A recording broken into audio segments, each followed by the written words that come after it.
মেয়ে তখন ক্লাস 3। একদিন বিকেলে পড়ার টেবিলের সামনে বসে আমি খুব গম্ভীর মুখে খবরের কাগজ পড়ার ভান করছি। আসলে খবরের চেয়ে ঘুমটাই বেশি আসছিল। হঠাৎ পেছন থেকে ছোট্ট গলা, বাবা আমি বড় হয়ে কি হব? প্রশ্নটা এমনভাবে করলো যেন পৃথিবীর সবচেয়ে গুরুত্বপূর্ণ সিদ্ধান্তটা আজই নিতে হবে। আমি চশমা নামিয়ে বেশ চিন্তিত ভঙ্গিতে বললাম, উফ, খুব কঠিন প্রশ্ন তো। মেয়ে একটু উৎকণ্ঠিত, তুমি বলো না বাবা। আমি ভ্রু কুঁচকে বললাম, তোমার কি ইচ্ছে? মেয়ে একটু ভেবে বলল, অনেক টাকা পাওয়া যায় এমন কিছু। আমি আরও গম্ভীর হলাম, অনেক টাকা দিয়ে কি করবে? এখন বলবো না, আগে বলো বড় হয়ে আমি কি হলে অনেক টাকা পাবো। আমি একটু নাটকীয় ভঙ্গিতে বললাম, শোনো, তোমাকে 10টা ছোট ছোট ছাগল কিনে দেব, আর একটা বড় সবুজ মাঠ, একদম কচি কচি ঘাসে ভর্তি।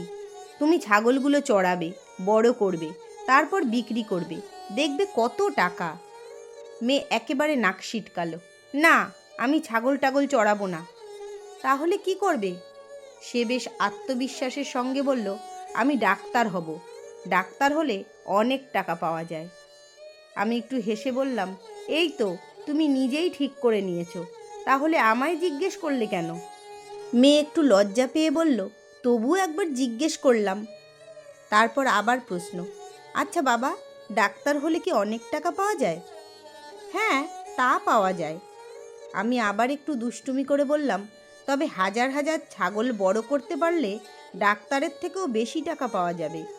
মেয়ে দুহাত নেড়ে তাড়াতাড়ি বলল, না না, আমি এত ছাগল চড়াতে পারবো না, আমি ডাক্তারই হব। খুব ভালো সিদ্ধান্ত, কিন্তু এত টাকা নিয়ে কি করবে? কিনবো। কি কিনবে? মেয়ে তখন একটু গম্ভীর হয়ে গেল, যেন খুব বড় কোনো পরিকল্পনা করছে। তারপর চোখ চকচক করে বলল, অ্যাপেলের মোবাইল কিনবো। আমি বললাম, আমি তোমাকে একটা পেয়ারার মোবাইল কিনে দেব। সে প্রতিবাদ করে বলল, না না, আমি পেয়ারা টেয়ারার মোবাইল নেব না, অ্যাপেলেরই নেব। আমি হেসে বললাম, ঠিক আছে, সেই মোবাইল নিয়ে কি করবে? মেয়ে তখন একটু গদগদ হয়ে খুব ভাবুক ভঙ্গিতে বলল, কার্টুন দেখব। বলেই সে ছুটে গেল অন্য ঘরে। সম্ভবত তখনই কোনো কার্টুন শুরু হয়েছে। আমি চুপ করে বসে রইলাম।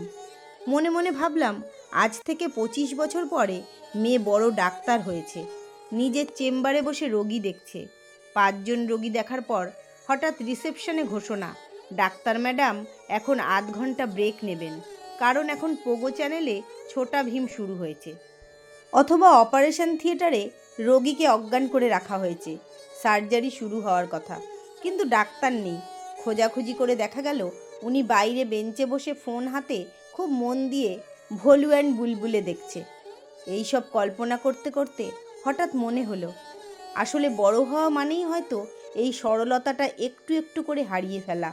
আর তাই মনে মনে ঠিক করলাম, মেয়ে যদি সত্যিই বড় ডাক্তারও হয়, তবু যেন তার ভেতরের সেই ছোট্ট মানুষটা, যে ডাক্তার হয়ে অ্যাপেলের মোবাইলে কার্টুন দেখতে চায়, সে যেন কখনো বড় না হয়ে যায়। কারণ পৃথিবীর সব বড় স্বপ্নের মাঝেও এই ছোট্ট সরলতাটুকুই সবচেয়ে দামি।